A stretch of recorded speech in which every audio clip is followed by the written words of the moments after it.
Welcome, friend, to another journey together. Tonight we will look at deep lessons passed down through many generations of Zen masters. These lessons are meant to calm your busy mind and help you rest peacefully.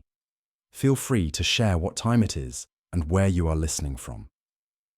I'm here to share a special collection of Zen and Buddhist stories. These stories show forgotten ways to find inner calm and freedom from your emotions. Each story has a powerful teaching that can change how you think about stress, endless thoughts, and always trying to please others. These aren't just bedtime stories. They are carefully saved wisdom from people who understood an important truth that most of us have forgotten: that true peace isn't found by changing our outer world, but by changing our inner world. As the old saying wisely says, when the student is ready, the teacher appears. Tonight, these timeless teachings are ready to show themselves to you. As we dive into these amazing stories, you may feel a small but powerful change. The worried grip of worry may begin to soften.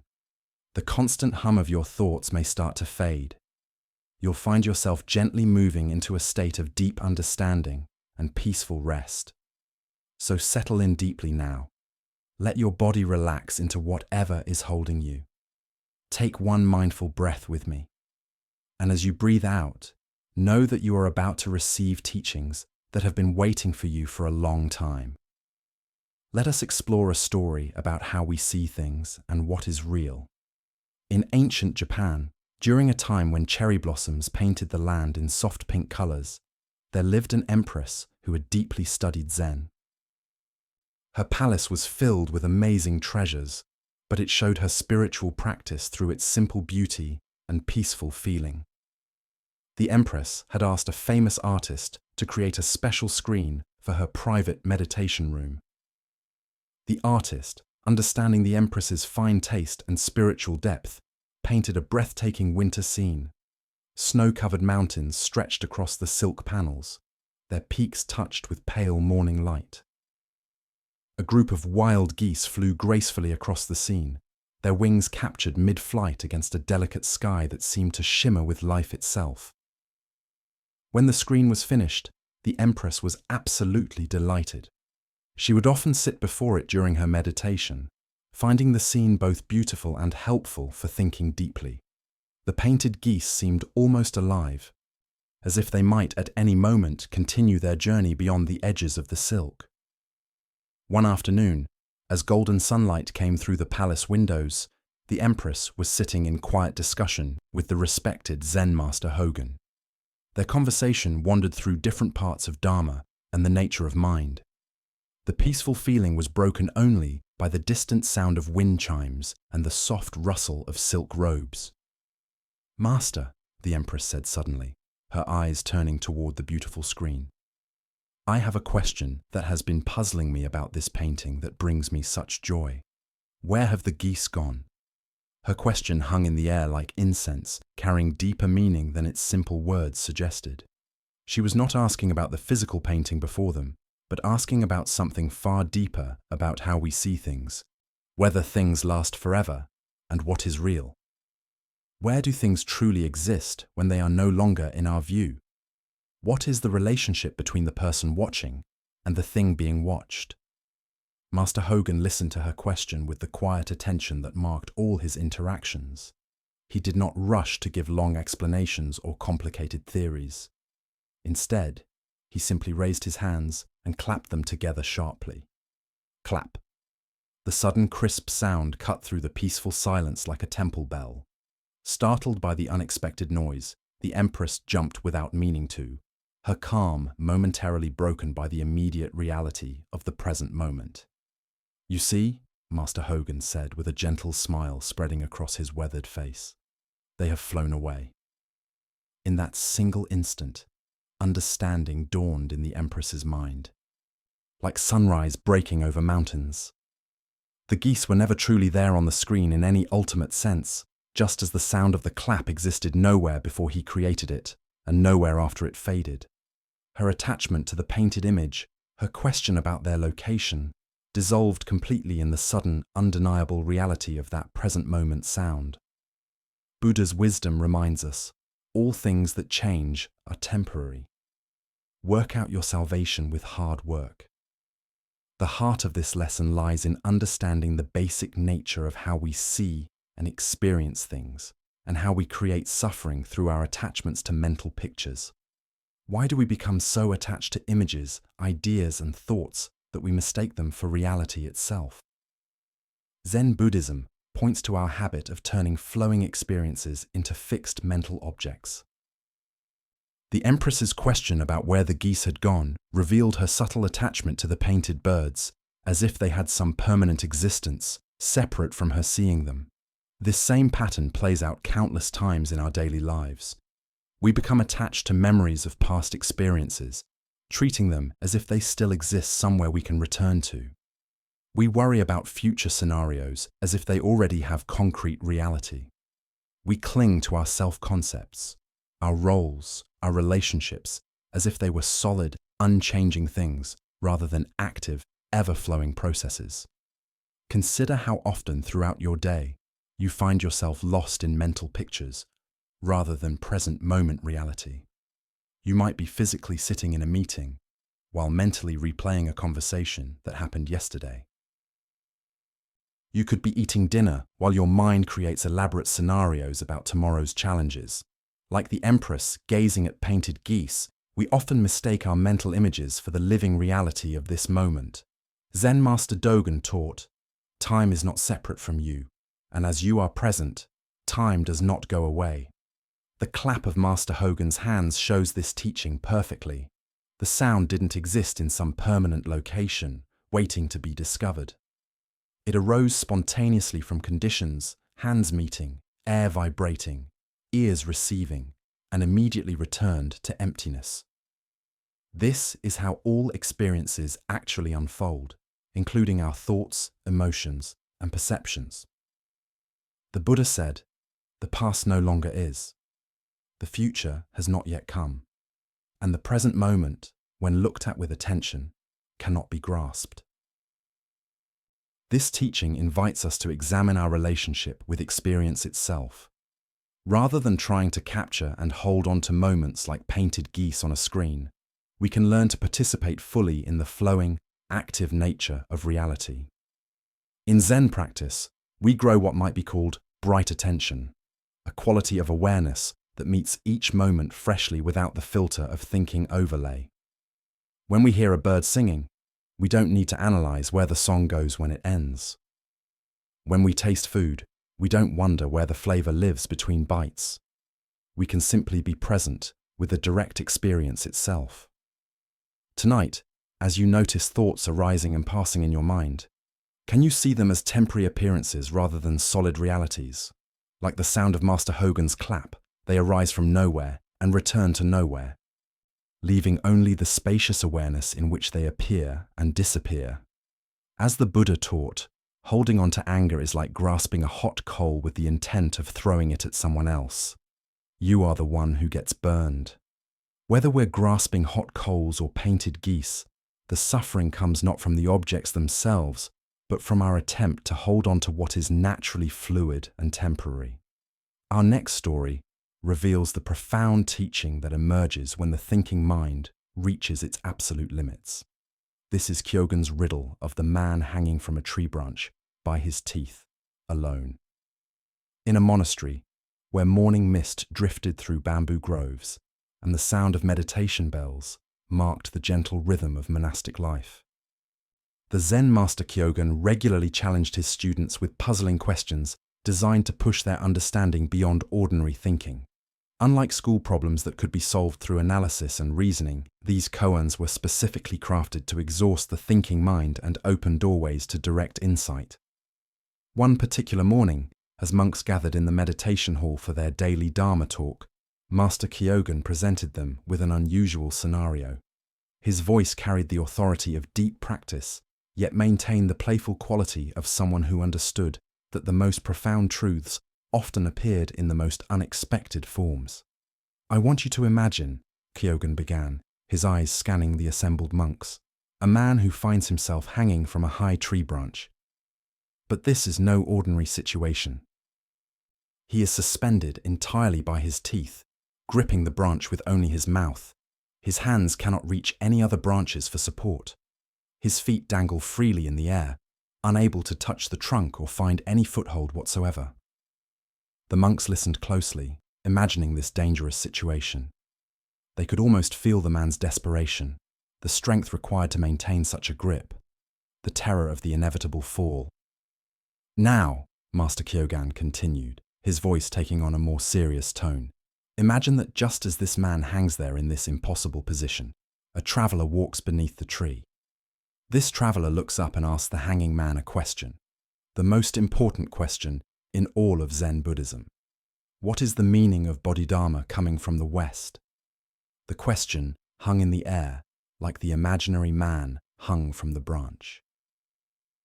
The monks knew this was the fundamental koan of their tradition, asking about the essential meaning of Zen Buddhism itself, why the great master Bodhidharma had travelled from India to China to transmit the Dharma. Master Kyogen's gaze intensified as he presented the impossible dilemma. If the man in the tree does not answer the traveller's question, he fails in his duty as a student of Dharma. He ignores someone genuinely seeking wisdom and abandons his responsibility to share the teachings. But if he opens his mouth to speak, he will lose his grip on the branch and fall to his death. The meditation hall fell into complete silence. The monks sat motionless, their minds wrestling with the paradox. They could see no logical solution. Every option led to failure, either spiritual failure through silence or physical death through speech. At this very moment, Kyogen asked with penetrating clarity, what should he do? Minutes passed in heavy silence. Some monks furrowed their brows in concentration, trying to find a clever solution. Others sat with expressions of confusion, recognizing that ordinary thinking could not resolve this dilemma. Still others seemed to understand that the koan was pointing towards something beyond the realm of choice altogether. Finally, one young monk raised his hand tentatively. Master. Perhaps he could motion with his eyes or nod his head to indicate the answer without speaking. Kyogen shook his head gently. The question requires a verbal response. The Dharma must be expressed clearly. Another monk suggested, could he write the answer in the dirt below with a stick dropped from his mouth? Again, Kyogen declined the solution. The traveller has asked a direct question and deserves a direct answer. What should the man do?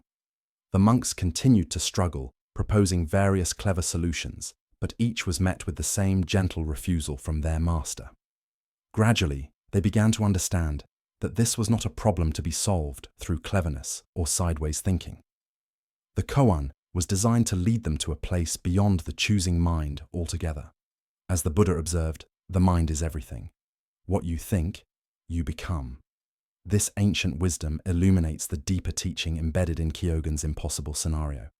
The story reveals our fundamental attachment to either or thinking, the belief that we must choose between opposing alternatives rather than discovering a third possibility that goes beyond both. Why does this koan perplex us so thoroughly? Zen Buddhism explains that our ordinary consciousness operates through constant sorting and choice-making. We believe every situation must be resolved through selecting one option from a set of available alternatives, life or death, speaking or silence, success or failure. This either-or thinking, while useful for practical decision-making, becomes a prison when we mistake it for the only way consciousness can operate. The man hanging from the tree represents all of us suspended between impossible choices in our daily lives. We hang by our teeth between competing demands, conflicting values, and seemingly impossible to reconcile options. Should we prioritize career advancement or family time? Should we speak up about injustice or maintain harmony? Should we hold on to a relationship or let it go? Like the man in the tree, we often feel that any choice we make will result in some form of failure or loss. Zen Master Huangbo taught, the foolish reject what they see, not what they think. The wise reject what they think, not what they see. The koan points beyond the thinking mind's demand for resolution toward a different kind of knowing entirely. This is not anti-intellectual or irrational, but rather trans-rational. a way of responding that includes but goes beyond ordinary reasoning. Consider moments in your own life when you've been caught in apparently impossible dilemmas. Perhaps you've experienced the paralysis that comes from over-analyzing a decision until every option seems simultaneously necessary and impossible. The harder you think, the more trapped you become, like the man whose grip weakens the longer he hangs from the branch. The Buddha said, "Peace comes from within. Do not seek it without." This teaching suggests that the resolution to Kyogen's koan and to our own impossible dilemmas lies not in finding the right choice, but in discovering the awareness that exists prior to choosing. This is the place of don't know mind that Zen practice grows, a state of open alertness that can respond appropriately without being trapped by thinking analysis. In Zen practice, we learn to recognize the difference between responding and reacting. Reacting emerges from the thinking mind's automatic patterns of choice and rejection. Responding arises from a deeper intelligence that can meet each situation freshly without the burden of predetermined options. This response often surprises even ourselves because it emerges from wisdom rather than calculation. The man in the tree must discover what exists beyond the choice between speaking and silence, beyond the duality of life and death. This discovery doesn't happen through thinking harder or finding a clever solution. It happens through releasing the grip of thinking mind altogether and allowing a deeper intelligence to express itself. Tonight, as you encounter decisions both small and large, can you sense the part of you that exists prior to choosing, before your mind generates lists of pros and cons? Before anxiety about making the right choice arises, there is a spacious awareness that can respond with wisdom and spontaneity. Buddha's final words remind us, all conditioned things are temporary. Work out your salvation with hard work. The man hanging from the tree, like all of us, exists only temporarily in his predicament. The question is not how to solve the impossible problem, but how to awaken to the unconditioned awareness that was never trapped in the first place. As we continue our journey through the wisdom of Zen Buddhism, we encounter a story about the transformation from intellectual knowledge to direct experience. This is the tale of Tokusan's unexpected education. In medieval China, during an era when Buddhist scholarship flourished alongside Zen practice, there lived a brilliant monk named Tokusan who had dedicated his entire life to studying the Diamond Sutra, one of Buddhism's most profound and complex texts. His monastery room overflowed with commentaries, annotations, and scholarly writings he had written about this sacred scripture. His reputation as a master of Buddhist philosophy spread throughout the land, drawing students who sought to understand the sutra's complicated teachings about emptiness and non-attachment. Tokusan took tremendous pride in his intellectual achievements.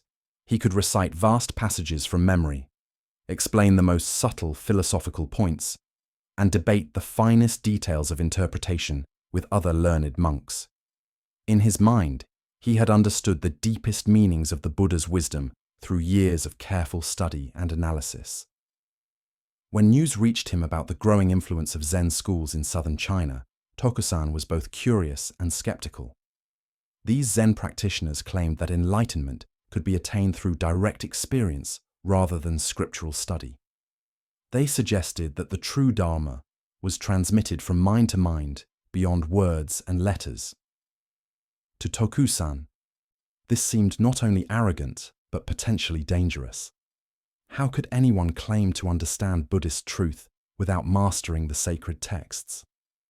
"I will go south," Tokusan declared to his fellow scholars, "and demonstrate the errors in their thinking. These Zen monks may be sincere, but they are surely misguided if they believe enlightenment can be achieved without deep study of the sutras." He carefully packed his extensive collection of Diamond Sutra commentaries into a large travelling pack and set off on the long journey south. The weight of all those manuscripts bent his back, but he carried them proudly as symbols of his scholarly achievement and spiritual authority. After many days of walking along mountain paths and through river valleys, Tokusan grew weary and hungry. As the afternoon sun beat down mercilessly, he spotted a small roadside tea house where an elderly woman was selling rice cakes to travellers. The simple structure offered welcome shade, and the smell of freshly cooked rice made his stomach growl with hunger. Approaching the humble stall, Tokusan set down his heavy pack with visible relief. The old woman looked up from her cooking with kind but sharp eyes that seemed to see more than their years might suggest. "Venerable sir," she said with a respectful bow, "you look tired from your journey. What brings you so far from home with such a heavy burden?" Tokusan straightened with pride, gesturing toward his pack. "These are my renowned commentaries on the Diamond Sutra," he announced. "I have spent decades studying this most sacred text and have written extensive scholarly works explaining its profound meanings. I am traveling south to share this wisdom with certain monks who seem to have lost their way." The old woman nodded thoughtfully, stirring her rice cakes with a wooden spoon. "How remarkable," she said. "You must indeed be very learned. Perhaps you can help me understand something that has puzzled me." Tokusan smiled in a superior way, expecting a simple question about basic Buddhist concepts. "Of course, grandmother. I would be happy to enlighten you." The woman's eyes twinkled with an intelligence that made Tokusan suddenly uncomfortable. The Diamond Sutra teaches that the past mind cannot be grasped, the present mind cannot be grasped, and the future mind cannot be grasped. If this is true, venerable scholar, which mind will you use to eat these rice cakes? The question struck Tokusan like lightning splitting a tree. All his years of study, all his elaborate commentaries, all his intellectual pride crumbled in an instant. He stood speechless, his mouth opening and closing like a fish pulled from water. Every scholarly answer he might have offered revealed itself as empty thinking play, missing the direct reality the old woman pointed toward. For the first time in his life, this master of Buddhist philosophy had no words. The simple question exposed the vast gap between his theoretical knowledge and actual understanding. Humbled and confused, he abandoned his original mission and instead sought out a Zen master named Ryutan. For months, Tokusan studied under Ryutan, gradually releasing his attachment to intellectual understanding. Yet, despite sincere effort, he felt no progress toward the direct insight he now knew he lacked. His scholarly mind kept interfering, analyzing and categorizing every experience rather than simply being present with it. One evening, after a particularly frustrating day of meditation, Tokusan sat talking with Master Ryutan by candlelight. The conversation wandered through various aspects of practice, but underneath Tokusan's words lay deep frustration with his lack of breakthrough. "It grows late," Ryutan observed gently. "You should return to your quarters and rest." Tokusan bowed respectfully and walked toward the door. As he reached for the handle, he turned back. "Master, it is completely dark outside. I cannot see the path to my room." Without hesitation, Ryutan lit a second candle from the first and held it out toward Tokusan. The warm light flickered invitingly, promising to light the dark path ahead. Tokusan reached out gratefully to accept this simple kindness. At the precise moment his fingers were about to close around the candle, Ryutan suddenly leaned forward and blew out the flame. In that instant of absolute unexpected darkness, all of Tokusan's seeking, all his concepts about enlightenment, all his learned understanding vanished like the extinguished flame. What remained was pure immediate presence, no past scholarly achievements, no future spiritual attainments, no present analysis of experience, just this moment of not knowing, complete and perfect. Buddha's wisdom reminds us, believe nothing, no matter where you read it or who said it, no matter if I have said it, unless it agrees with your own reason and your own common sense. What emerges from this story is the recognition that true wisdom must be checked through direct experience rather than accepted as thinking knowledge. Why do we so readily substitute intellectual understanding for actual insight? Zen Buddhism points to several aspects of our conditioned mind that create this confusion. First is our natural tendency to collect experiences as mental objects rather than fully receiving them. We take notes on beauty instead of being moved by it. We analyze love instead of loving. We study presence instead of being present. Second is our culture's deep conditioning that equals information, with wisdom. We live in an era where vast amounts of data are instantly available, creating the illusion that knowing about something is the same as knowing something directly. A person might read dozens of books about swimming while never entering water, yet believe they understand swimming. Third is the ego's investment in being the one who knows. Tokusan's scholarly pride wasn't simply intellectual vanity, it was his entire sense of identity. When the old woman's question revealed the limitations of his approach, his whole self-concept was threatened. This is why genuine spiritual insight often requires what Zen calls great doubt, a willingness to not know that creates space for direct experience. The old woman's question about which mind eats the rice cakes points to a fundamental error in how we relate to experience. The Diamond Sutra's teaching that past, present, and future minds cannot be grasped doesn't mean that eating doesn't happen. It means that the one who eats cannot be found as a solid, graspable thing separate from the eating itself. This is not philosophical thinking, but immediate reality available in every moment. Zen Master Bankei taught, in the unborn, all things are perfectly resolved. The candle that Ryutan extinguished represents all our seeking, planning, and spiritual ambition. When these mental activities are suddenly eliminated, what remains is the unborn, the unconditioned awareness that was never actually hidden by our thoughts about it. Consider your own relationship with learning and knowing. How often do you substitute reading about meditation for actually meditating?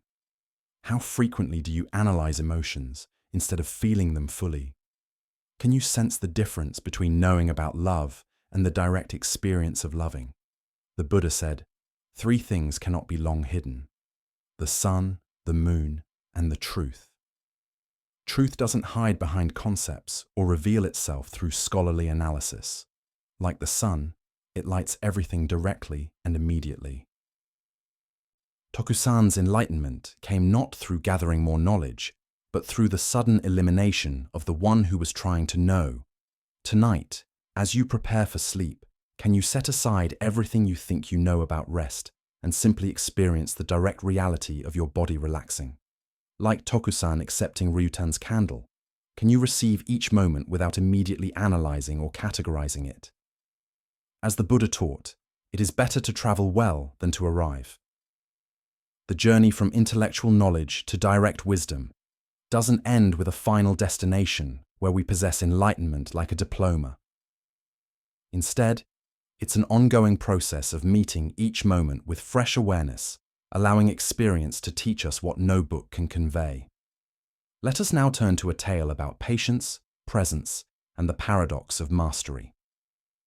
This is the story of Matajuro and his unconventional sword training. In feudal Japan, during an era when the way of the sword was considered both a martial art and a spiritual path, there lived a young man named Matajuro Yagyu, whose father was renowned as one of the greatest swordsmen in the land. Despite this prestigious family connection, Matajuro had shown little natural ability with the blade. His movements lacked grace, his timing was poor, and his mind seemed constantly distracted during practice. Eventually, his disappointed father, seeing no hope for his son's improvement, made the painful decision to disown him. Devastated but not defeated, Matajuro resolved to prove his worth by becoming a master swordsman through his own efforts. He had heard of a legendary teacher named Banzo who lived in the mountains, a master so skilled and wise that students traveled from across the country seeking his instruction. Matajuro gathered his few possessions and set off on the long, difficult journey to find this teacher. When he finally located Banzo's remote mountain dwelling, Matajuro found a man whose presence embodied the very essence of the warrior's path. Banzo moved with fluid precision, his eyes alert yet peaceful, his entire being radiating the calm intensity of complete mastery. Everything about him suggested decades of dedicated practice that had refined technique into art and art into spiritual expression. "Master Banzo," Matajuro said, bowing deeply with the respect due to such a renowned teacher. "I have travelled far to request your instruction in the way of the sword. My father has disowned me because of my poor abilities. but I am determined to become a worthy swordsman. Please accept me as your student." Banzo studied the young man for a long moment, his experienced eyes taking in not just Matajuro's appearance, but something deeper, his character, his motivation, his capacity for the demanding training that lay ahead. "You wish to learn swordsmanship under my guidance?" Banzo asked, his voice carrying the weight of someone who understood the true nature of mastery. "I must tell you honestly, you do not possess the natural qualifications that make learning swift or easy." Matajuro's heart sank, but he pressed on with desperate determination. "But Master, if I work harder than anyone, if I dedicate myself completely to training, how many years would it take for me to become proficient?" Banzo considered the question carefully. "Given your current abilities and attitude, it would require the rest of your natural life." "The rest of my life!" Matajuro exclaimed, his voice rising with frustration. "That is far too long, Master. I cannot wait decades. If I become your devoted servant, taking care of all your needs while studying, how long then?" "If you become my servant while training," Banzo replied thoughtfully, "perhaps 10 years. Matajuro's eyes lit up with hope, but his impatience drove him to push further.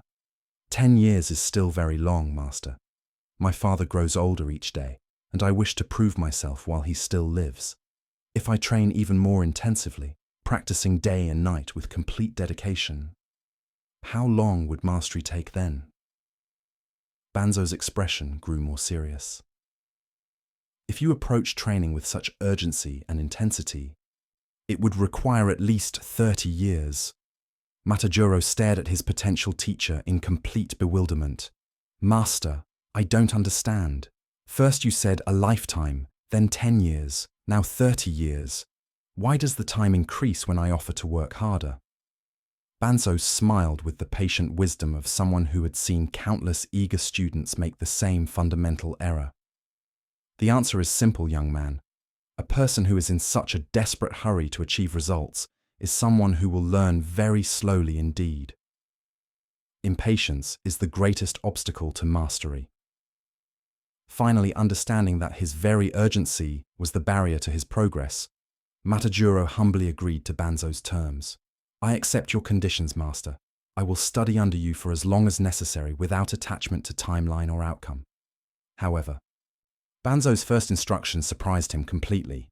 "You are forbidden to speak of swordsmanship, think about sword techniques, or even touch a sword during your time here.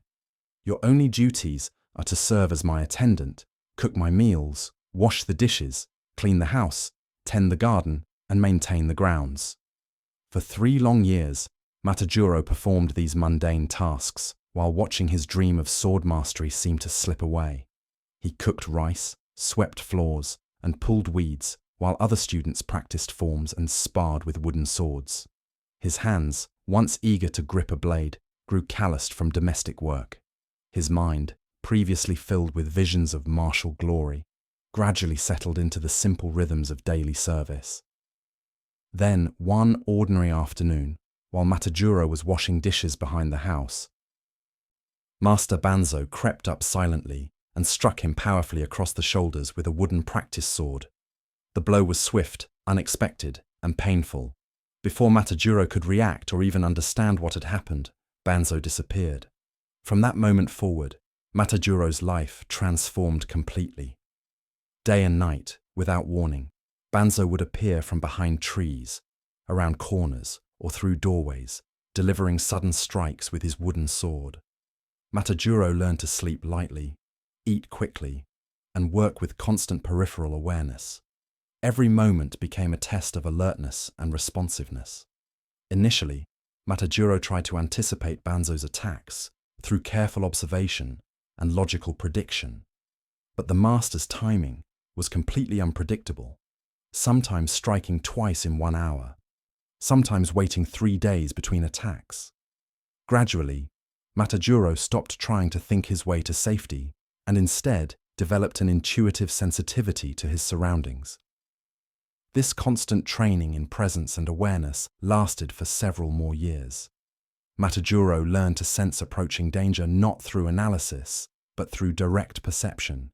His body developed the ability to respond instantly, without conscious thought. Most importantly, his mind learned to remain calm and centered even under the threat of sudden attack. Through this unconventional method, Matajuro Yagyu eventually became one of the most celebrated swordsmen in Japanese history, developing techniques and teachings that influenced martial arts for generations. As the Buddha observed, patience is the greatest remedy for anger and the foundation of all virtues. The deeper teaching here shows us how genuine mastery in any field requires a complete transformation of our relationship with time, effort, and achievement. Why do we consistently believe that more intense effort will produce faster results? Zen Buddhism explains that this reflects our fundamental misunderstanding of how learning actually occurs. True mastery doesn't happen through forcing or rushing, but through allowing natural development to unfold at its own pace. Like trying to make a flower bloom faster by pulling on its petals, impatience destroys the very process it hopes to accelerate. Matajuro's story reveals several crucial insights about the nature of skill development. First, the foundation of any mastery is presence, the ability to be completely aware of what is happening right now.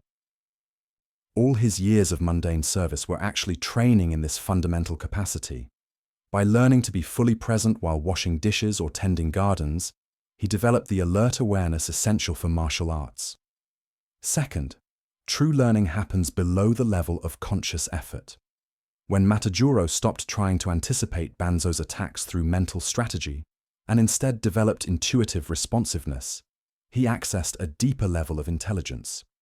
This is what Zen calls beginner's mind, an openness that allows new understanding to emerge naturally. Third, the ego's desire for quick achievement often prevents the very learning it seeks. Matajuro's initial impatience came from wanting to prove himself, to achieve a status or identity as a master swordsman. Only when he surrendered this goal-oriented thinking could actual mastery develop. Consider your own relationship with learning and improvement, whether you're developing a creative skill, building relationships, or pursuing spiritual growth. Can you notice when impatience creates tension that interferes with natural development? How often do you try to force outcomes rather than trusting the organic process of gradual refinement? Zen master Suzuki Roshi taught, in the beginner's mind, there are many possibilities, but in the expert's mind, there are few.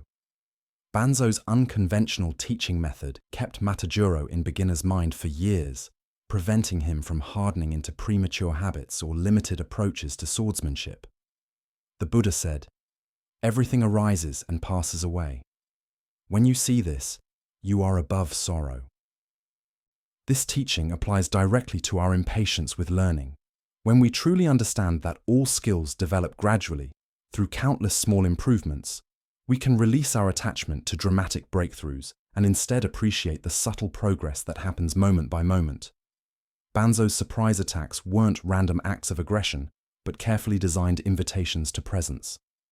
Each strike asked Matajuro, "Are you here now? Are you paying attention? Can you respond from awareness rather than reaction?" This is the essential training for any aspect of life, learning to be so present that appropriate responses arise naturally from the situation itself. In Zen archery, there is a saying, "The archer becomes one with the arrow, the bow, and the target." Matajuro's training taught him to become one with each moment, each task, each challenge. This unity consciousness is the foundation of all mastery, whether in martial arts, meditation, or the art of living itself. Tonight, as you notice your mind rushing toward tomorrow's goals or yesterday's regrets, can you practice Matajuro's hard-won lesson? Can you trust that whatever you're developing, patience, skill, wisdom, or love, will unfold naturally when you bring complete presence to each moment? Buddha's final teaching reminds us, decay is inherent in all compounded things. Work out your salvation with hard work. True hard work isn't frantic effort, but sustained, patient attention. Like Matajuro learning to taste Banzo's sword, we can learn to savor the gradual, inevitable process of our own awakening. Now, let us explore a Zen story about distinguishing between impressive spectacles and genuine spiritual accomplishment. This tale speaks to the very heart of what makes up true liberation. In a region of Tibet, where prayer flags fluttered against snow-capped peaks and ancient monasteries perched on impossible cliffsides, there lived a community of monks renowned throughout the land for their extreme ascetic practices and the development of supernatural abilities. Their monastery, built into the face of a sheer mountain wall, could only be reached by a treacherous climbing path that took most visitors an entire day to navigate. The very remoteness of their location spoke to their dedication to going beyond ordinary human limitations. These monks had devoted themselves to intensive meditation retreats that often lasted for years at a time. They practiced complex breathing techniques, visualizations, and mental disciplines that pushed the boundaries of what most people considered humanly possible. Through decades of such training, several of them had developed what Tibetan Buddhism calls siddhis, extraordinary powers that seem to defy the natural laws of physics. One particular monk had become famous for his ability to walk across water as easily as solid ground. Another could levitate several feet into the air during deep meditation. A third had developed the capacity to generate such intense inner heat that he could melt snow with his body warmth alone, even in the harshest winter conditions. These accomplishments had attracted pilgrims from hundreds of miles away, all hoping to witness these miraculous demonstrations of spiritual advancement. When word reached a humble Zen master about this monastery and its remarkable inhabitants, he decided to make the difficult journey to visit them. Unlike many pilgrims who came seeking spiritual entertainment or hoping to acquire supernatural powers themselves, this master was genuinely curious about the relationship between such abilities and actual awakening. The journey took him 2 weeks of walking through mountain passes and alpine meadows, where wildflowers bloomed despite the thin air. When he finally arrived at the monastery, the resident monks received him with great hospitality, eager to share their achievements with a fellow practitioner who might appreciate the depth of their accomplishments. After several days of rest and conversation about various aspects of Dharma practice, the monks decided to offer their visitor a demonstration of their most impressive abilities. They led him to a wide river that rushed down from the surrounding glaciers, its waters so swift and cold that no ordinary person could survive immersion for more than a few minutes. The monk who had mastered water walking positioned himself at the river's edge. With perfect composure and evident pride in his achievement, he stepped out onto the churning surface. His feet found solid support, where there should have been only liquid chaos. Step by measured step, he walked across the entire width of the river, his robes remaining completely dry, his movements as stable as if he were crossing a paved courtyard. The assembled monks watched in respectful silence, then burst into appreciative murmurs when their colleagues safely reached the opposite bank. They looked expectantly at their visiting Zen master, anticipating his amazement and admiration for such an extraordinary demonstration of spiritual power. The monk who had performed this feat returned to shore with evident satisfaction, his chest swelling slightly with legitimate pride. He approached the Zen master with a respectful bow and asked, "There, master, what do you think of such an accomplishment? Have you ever witnessed anything comparable?" The visiting master received the question with the gentle attention he brought to all interactions, neither dismissing the monk's achievement nor expressing the awe that was clearly expected. His response carried no trace of mockery or condescension, only a curious interest in understanding. "That is indeed a most impressive demonstration," he said sincerely. "Such abilities clearly require tremendous dedication and years of disciplined practice. I am genuinely curious. How long did it take you to develop this remarkable skill?" The water-walking monk straightened with visible pride, pleased that his efforts were being properly acknowledged. "It required 20 years of intensive training, master. 20 years of specific meditation practices, dietary disciplines, and gradual development of the necessary inner conditions. It was not achieved easily or quickly." The Zen master nodded thoughtfully, as if considering the profound implications of such sustained effort and dedication.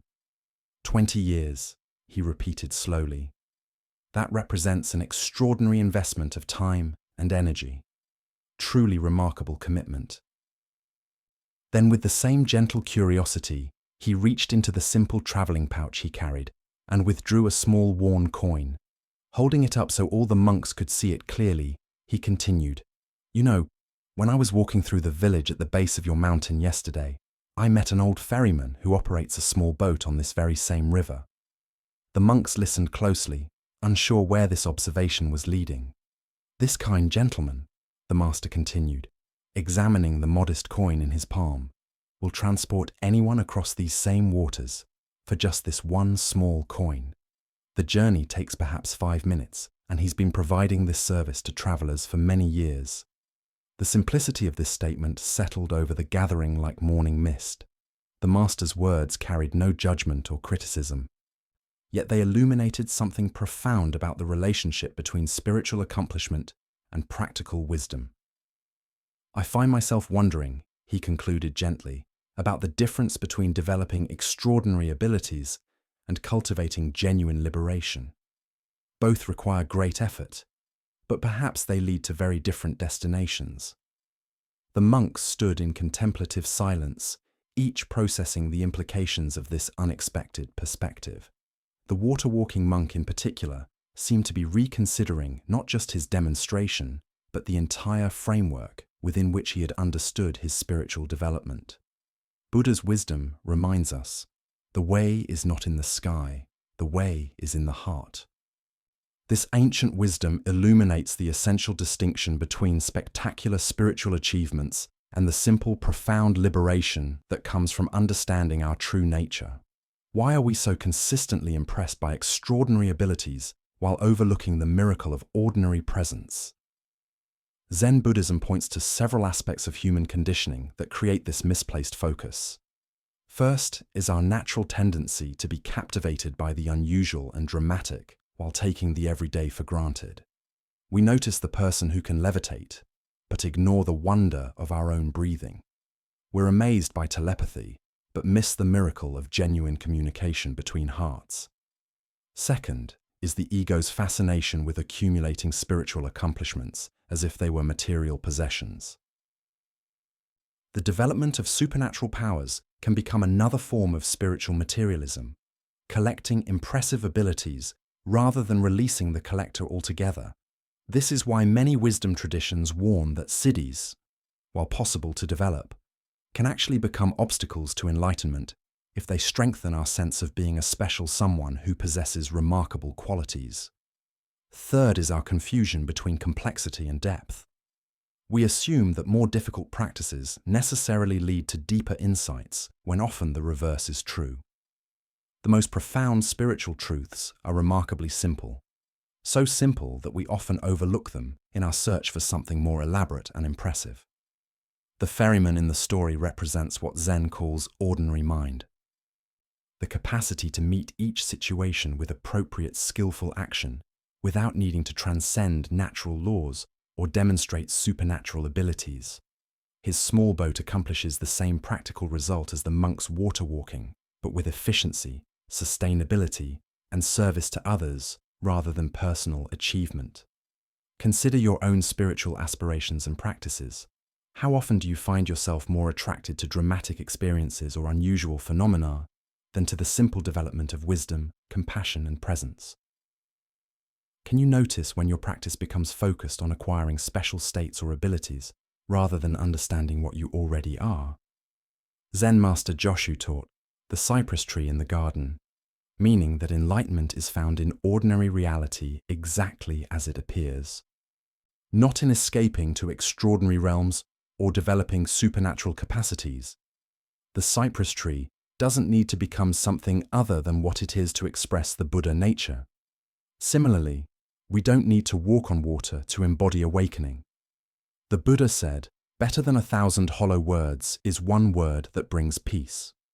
The ferryman's simple service brings peace, safe passage across dangerous waters for anyone who needs it. The monk's spectacular demonstration, while impressive, serves primarily to create amazement rather than genuine assistance. This raises profound questions about the purpose and direction of our spiritual efforts. This doesn't mean that developing unusual abilities is inherently wrong or that all extraordinary experiences should be dismissed. Rather, it invites us to examine our motivation and to keep such phenomena in proper perspective. Are we seeking powers to serve others or to inflate our sense of spiritual importance? Are we using dramatic experiences to avoid the more challenging work of transforming our character and understanding? The true miracle, Zen suggests, is the capacity to live with wisdom, kindness, and presence in each ordinary moment.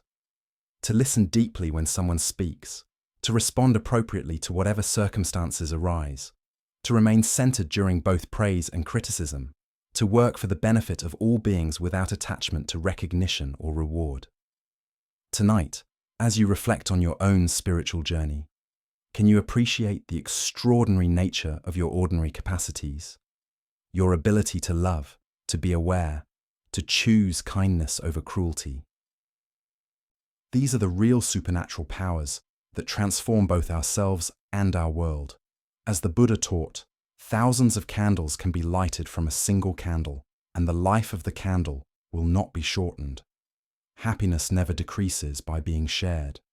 The ferryman's humble service lights countless candles of safe passage. In choosing practical wisdom over spectacular achievement, he embodies the very essence of enlightened action. Now, let us explore a story about the difference between submission and genuine understanding. This is the lesson of the proud priest and the gentle master. Master Bankei had gained quite a reputation throughout the region. Unlike other teachers who filled their talks with complex philosophical arguments and lengthy quotations from ancient texts, Bankei spoke directly from his heart to the hearts of his listeners. His words were simple but profound, accessible to farmers and scholars alike. People from all walks of life, merchants, servants, samurai, and monks, gathered to hear him speak about the natural peace that exists within every person. The master's growing popularity began to trouble a priest from the Nichiren sect, whose own temple had grown noticeably emptier as his followers left to hear about Zen. This priest had built his identity around being learned, respected, and obeyed. He prided himself on his knowledge of scriptures and his ability to win theological debates. The idea that a simple Zen teacher could attract his devoted followers with plain speaking felt like a personal insult. Determined to expose what he assumed must be shallow teaching disguised as wisdom, the Nichiren priest stormed into one of Bankei's gatherings. He pushed through the crowd of seated listeners, his robes billowing dramatically, his face stern with righteous indignation. The peaceful atmosphere of quiet attention was suddenly charged with tension as people turned to see what was happening. "Hey, Zen teacher," the priest called out loudly, his voice echoing through the hall. The deliberate rudeness of his address was unmistakable. He was treating the revered master like a common street performer. "Wait, just a minute. I have something to say to you." Bankei looked up calmly from where he sat, showing no sign of irritation or defensiveness at the interruption. His eyes held the same gentle attention he gave to every person who approached him, whether they came with genuine questions or hostile challenges. "All these people here respect you and will obey whatever you say," the priest continued, his voice growing louder as he warmed to his challenge.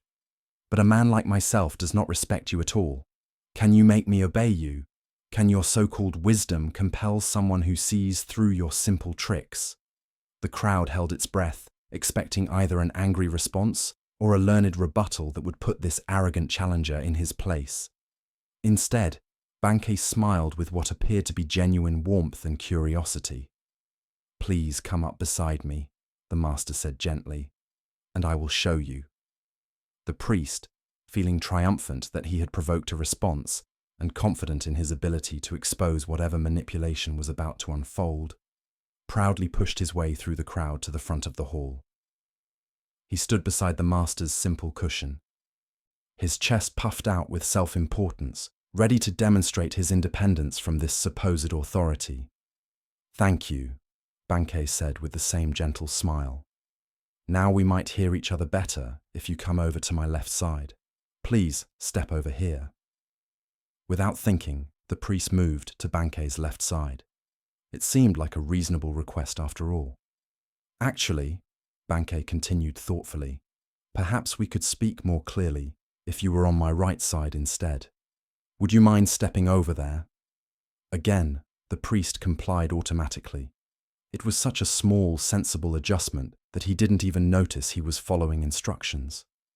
Bankei's smile deepened, his eyes twinkling with gentle amusement. "You see," he observed quietly, "you are already obeying me, and I think you are actually a very gentle, cooperative person. Now, please sit down and listen to what I have to share." The priest stood frozen, suddenly realizing what had just happened. He had come to demonstrate his independence and superiority, but had instead revealed his natural willingness to respond cooperatively to kind, reasonable requests. His whole argument had dissolved, not through force or clever rhetoric, but through his own unconscious behavior. The crowd remained silent, but many people were struggling not to smile.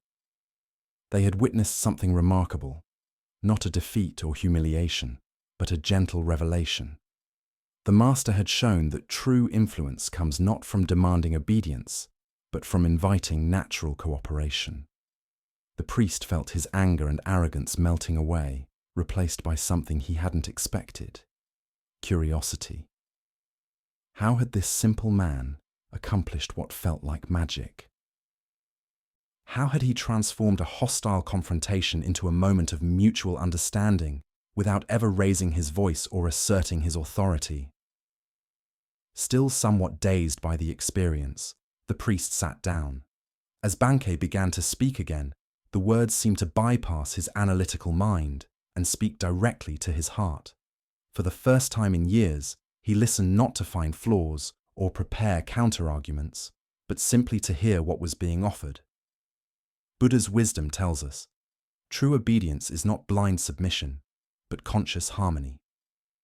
This ancient wisdom illuminates the difference between the compliance that comes from fear or social pressure and the natural cooperation that arises from genuine understanding. Why do we so often confuse authority with authoritarianism, influence with coercion? Zen Buddhism points to our conditioning around power. We assume that getting others to cooperate requires force, manipulation, or the assertion of superiority. But the deepest teaching here shows us that true leadership emerges from understanding human nature, not from overpowering it.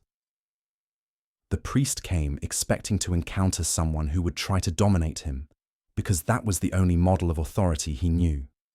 When instead, he met someone who simply invited his natural cooperativeness. His entire framework for understanding power and influence was gently challenged. Consider your own experiences with authority. The teachers, bosses, or leaders who most positively influenced your life, did they command your respect through force, or did they earn it by appealing to your better nature? The difference is profound. Forced compliance creates resentment and resistance, while invited cooperation creates genuine change. In our daily relationships, we often fall into the same trap as the priest. We approach conflicts assuming we need to overpower others to get what we want. We prepare arguments, marshal our defenses, and ready ourselves for battle. But Bankei's approach suggests a different possibility. What if we assumed the best about others and invited their natural wisdom to emerge? Zen teacher Thich Nhat Hanh wrote, "When another person makes you suffer, it is because he suffers deeply within himself and his suffering is spilling over." The priest's aggression came from his own insecurity and fear of being displaced. Bankei's genius lay in seeing past the hostile surface to the suffering underneath, then responding to the suffering rather than the aggression. This doesn't mean being passive or allowing ourselves to be mistreated. Bankei maintained clear boundaries and didn't submit to the priest's demands for a debate. Instead, he redirected the energy of the encounter towards something more constructive. he transformed a potential power struggle into a teaching moment. The Buddha taught, hatred is never appeased by hatred in this world. By non-hatred alone is hatred appeased. This is a law eternal. This principle applies not just to obvious hatred, but to all forms of resistance and conflict. When we meet resistance with resistance, we simply create more tension. When we meet resistance with understanding, we create space for transformation. Tonight, as you consider the relationships and situations in your life where you feel the need to assert your will or defend your position, can you remember the gentle master who never commanded obedience yet received complete cooperation? Can you find ways to invite others' natural wisdom rather than trying to overpower their resistance? As the Buddha observed, in separateness lies the world's greatest misery. In compassion lies the world's true strength. True authority comes not from the power to make others obey, but from the wisdom to help them discover their own desire to cooperate in creating something beautiful together. As we continue our journey through the wisdom of Zen Buddhism, let us turn to a story about how customs can outlive their purpose. This is the lesson of the monastery cat and the scholars who forgot. In a peaceful monastery nestled in the mountains, a community of monks dedicated themselves to regular meditation practice.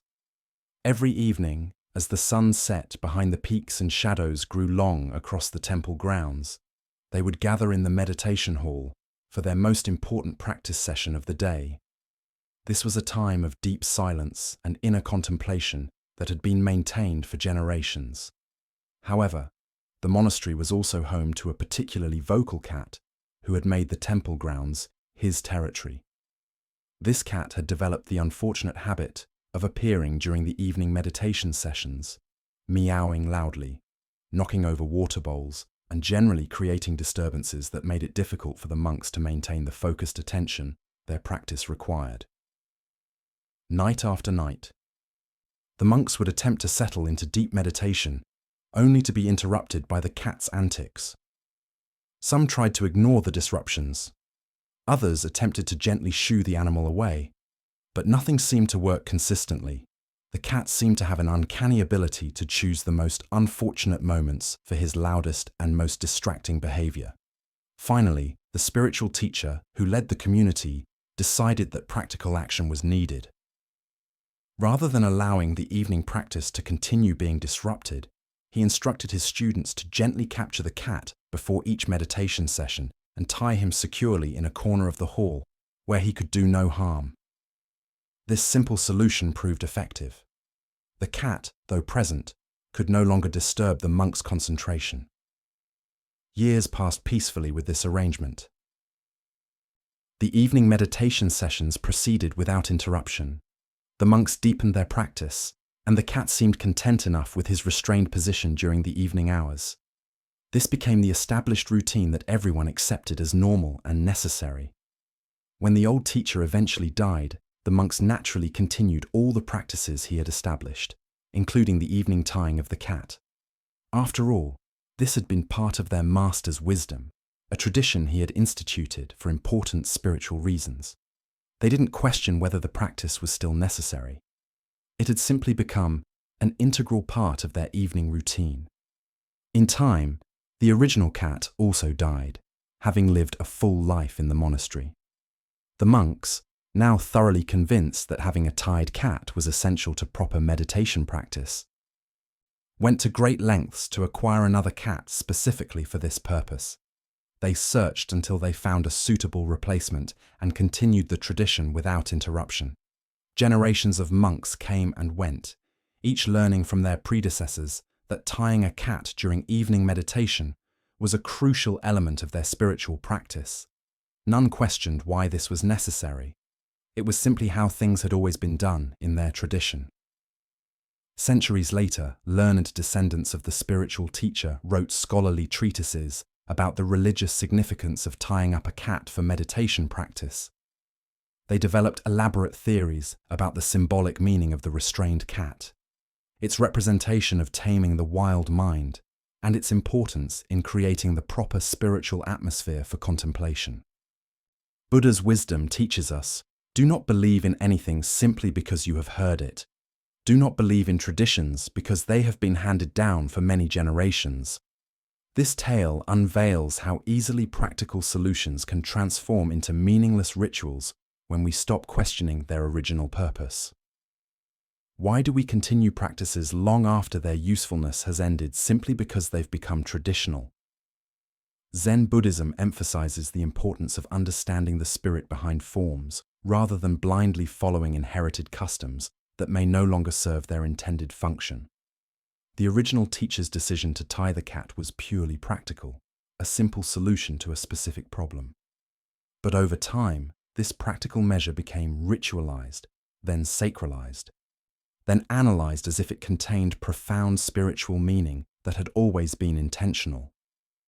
Consider the various traditions, rules, and customs in your own life, both personal and cultural. How many of these practices do you follow simply because that's how it's always been done, rather than because they serve a current purpose? The monastery's cat represents all the meaningless forms we maintain out of habit rather than wisdom.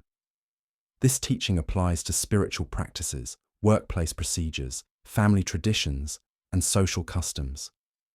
Over time, solutions to specific problems can become rigid requirements that persist long after the original problems have disappeared. What began as skillful means becomes empty ritual. In Zen practice, we learn to distinguish between the finger pointing at the moon and the moon itself, between the forms that serve awakening and awakening itself. The tied cat was never the point. Peaceful meditation was the point. But succeeding generations lost sight of this distinction. The Buddha said, "My teaching is like a raft. It is for crossing over, not for holding on to." The cat-tying tradition represents what happens when we turn temporary rafts into permanent shrines, mistaking the means for the end. Look deeply at the various practices and traditions you maintain. Which ones still serve their original purpose, and which ones have become empty forms you follow out of habit? What would it mean to honor the spirit of these practices while remaining flexible about their forms?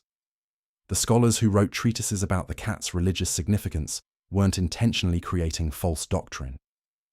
They genuinely believed they were preserving important wisdom, but their analysis was built on a foundation they didn't understand, leading to elaborate explanations of something that had never been intended as spiritual practice.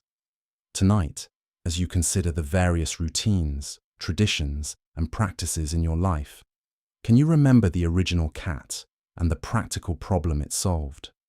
Can you distinguish between forms that still serve their purpose and those that have become meaningless repetition? As the Buddha observed, believe nothing merely because you have been told it, but after observation and analysis, when you find that anything agrees with reason and is conducive to the good and benefit of one and all, then accept it and live up to it. True spiritual maturity involves continuously examining our practices to ensure they serve their intended purpose, rather than simply preserving forms because they've become familiar. As we continue our journey, let us now turn to a story about acceptance and the art of contentment. This is the shepherd's wisdom. Along a dusty mountain road where wildflowers dotted the hillsides, a weary traveller encountered a shepherd tending his flock. The morning sun climbed steadily higher, and clouds gathered on the horizon, creating an uncertain sky that could promise either gentle rain or scorching heat. The shepherd sat peacefully on a smooth boulder, watching his sheep graze contentedly among wild grasses. His face bore the calm expression of one who had spent countless seasons under open sky, learning lessons that only nature can teach. There was something in his demeanor, a quality of unshakable serenity that drew the traveler's attention. "Good morning, friend," the traveler called out, wiping sweat from his brow. "What kind of weather are we going to have today?" The shepherd looked up with eyes that held mountain stream clarity and smiled with genuine warmth. "The kind of weather I like," he replied simply, as if this were the most obvious answer in the world. The traveler paused, confused. He had expected a practical forecast that would help him plan his day. Instead, he received what seemed like circular logic, offering no useful information. "How do you know it will be the kind of weather you like?" the traveler pressed, his voice carrying frustration mixed with curiosity. The shepherd's smile deepened, and he gestured toward the vast sky above them, where clouds and clear patches moved in their eternal dance. "Having found out, sir, that I cannot always get what I like," he said, with the patience of one who had learned life's most essential lesson. "I have learned to always like what I get, so I'm quite sure we will have the kind of weather I like." The traveler stood in silence, the profound simplicity of this wisdom settling into his understanding, like seeds finding fertile ground. Here was a man who had discovered something that all the weather predictions in the world could not provide: complete freedom from the anxiety of uncertainty. As the Buddha observed, attachment is the root of suffering. What emerges from this story is the recognition that true contentment comes not from controlling external circumstances, but from transforming our relationship to whatever circumstances arise. Why do we exhaust ourselves trying to arrange life according to our preferences, rather than learning to find peace within whatever life presents? The shepherd represents what Zen calls great acceptance, not passive resignation, but the profound wisdom that recognizes resistance to reality as the primary source of suffering. When we fight against what is, we create an internal war that drains our energy and blocks our capacity for contentment. When we learn to align ourselves with reality as it unfolds, we discover the tremendous peace that comes from swimming with the current rather than against it. Consider how much mental and emotional energy we spend each day resisting circumstances beyond our control: traffic jams, weather that doesn't match our plans, people who don't behave as we think they should. Each resistance creates a small contraction in our awareness, a tiny rebellion against reality that accumulates into chronic dissatisfaction. The shepherd's approach doesn't mean becoming passive or ceasing to have preferences. We can still hope for sunny days while fully accepting rainy ones. We can work toward goals while finding peace when outcomes differ from expectations. The key lies in holding our preferences lightly rather than allowing them to determine our contentment. Zen Master Senkan wrote, "The great way is not difficult for those who have no preferences." This doesn't suggest eliminating all desires, but rather not allowing those desires to become demands that reality must fulfill for us to be okay. Look deeply at your own patterns of resistance. How often do you find yourself arguing with reality, wishing circumstances were different, or believing you'll be content when things change? This tension is optional, not because you should suppress your desires, but because you can learn to hold them more skillfully. The Buddha taught that attachment doesn't mean caring deeply about things. It means making our inner peace conditional on external circumstances, arranging themselves according to our specifications. The shepherd cares about his flock and appreciates comfort, but his fundamental contentment doesn't depend on any particular outcome. Tonight, as you reflect on the day's experiences, both pleasant and challenging, can you find the shepherd's secret within your own awareness? What if contentment isn't waiting for better circumstances, but is available right now through a shift in perspective? As the Buddha taught, happiness does not depend on what you have or who you are. It solely relies on what you think. The shepherd discovered that when we stop demanding that life conform to our expectations, we find the freedom to enjoy life exactly as it presents itself. As we continue our journey through the wisdom of Zen Buddhism, let us explore a teaching about the profound difference between passive surrender and active compassion. This is the parable of the lion and the fox.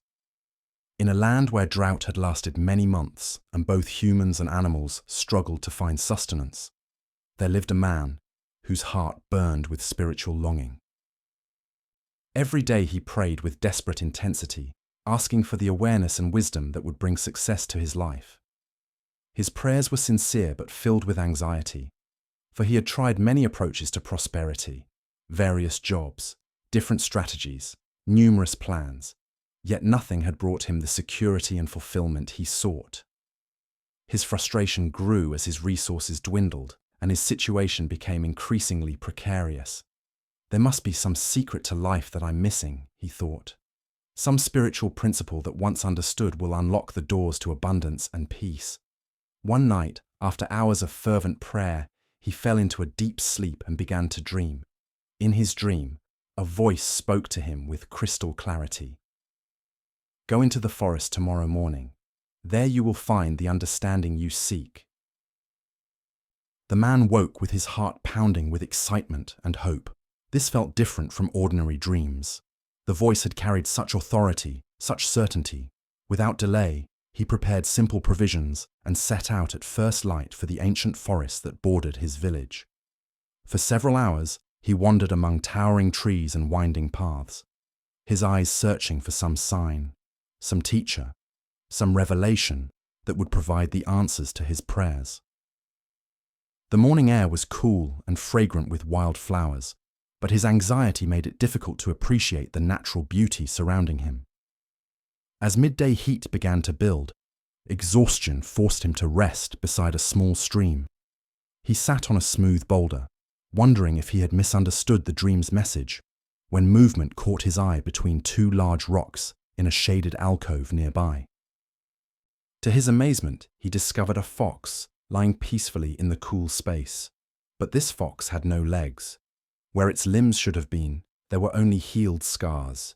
Yet the animal appeared calm and well-nourished, rather than starving or distressed as he would have expected. How extraordinary, the man thought. How does a creature with no ability to hunt or forage manage to survive in the wilderness?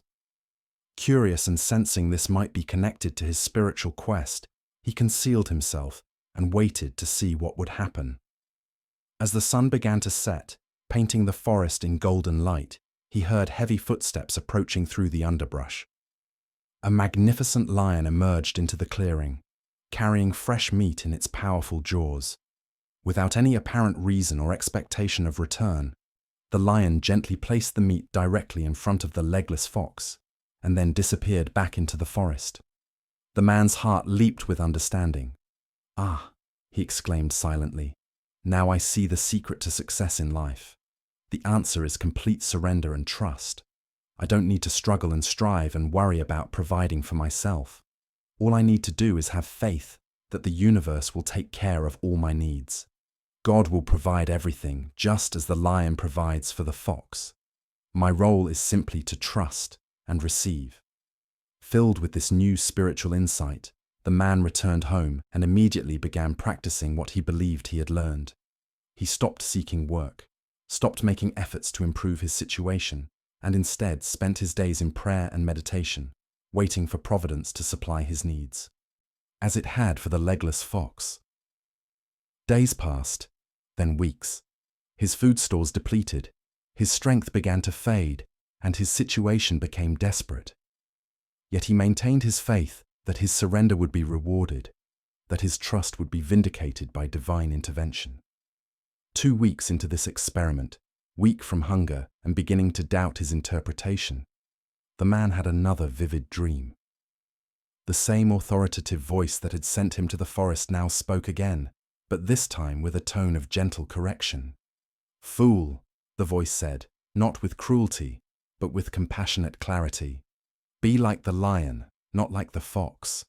Buddha spoke of this when he said, "Thousands of candles can be lighted from a single candle, and the life of the candle will not be shortened." The story points us toward understanding the profound difference between spiritual surrender and spiritual service. Why do we sometimes mistake passivity for spiritual practice? Zen Buddhism reveals that our ego mind often seeks the path of least resistance, preferring to receive rather than give, to be cared for rather than to care for others. True surrender involves releasing our attachment to outcomes while maintaining wholehearted engagement with compassionate action. The man's initial interpretation represented a common spiritual misunderstanding, the belief that faith means waiting for external forces to solve our problems.